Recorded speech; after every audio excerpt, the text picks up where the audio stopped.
In the years following the mission, each of the guys set out to make his life unrecognizable, until the memories of that other life, that earlier existence, were bathed in a false artificial light, and they themselves became convinced that none of what took place had actually happened. Or at least, not to them. Lieutenant Egitto, like the others, has done his best to forget. He moved to another city, transferred to a new regiment, changed his beard length and his eating habits, redefined some old personal conflicts, and learned to ignore others that didn't concern him, a difference he had by no means been aware of before. He's not sure whether the transformation is following some plan or is the result of an unsystematic process, nor does he care. The main thing for him, from the beginning, has been to dig a trench between past and present, a safe haven that not even memory would be able to breach. And yet, missing from the list of things he's managed to rid himself of is the one thing that most vividly takes him back to the days spent in the valley. 13 months after the conclusion of the mission, Egitto is still wearing his officer's uniform. The 2 embroidered stars are displayed at the center of his chest in precise correspondence to the heart. Several times the lieutenant has toyed with the idea of retreating to the ranks of civilians, but the military uniform has adhered to every inch of his body. Sweat has discolored the fabric's pattern and tinted the skin beneath.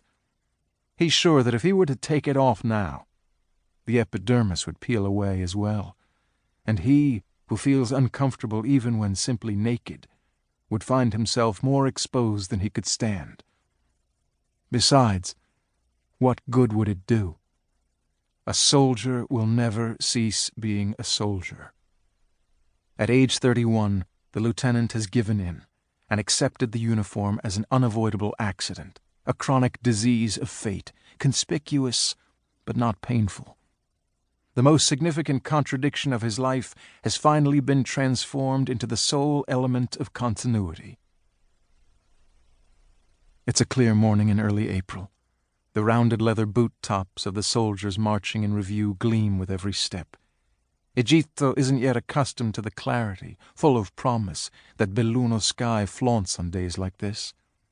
The wind that rolls down from the Alps carries with it the Arctic cold of glaciers, but when it subsides and stops whipping the banners around, you realize that it's unusually warm for that time of year.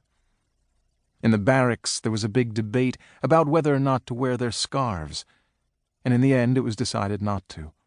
The word was shouted out from corridor to corridor and from one floor to another.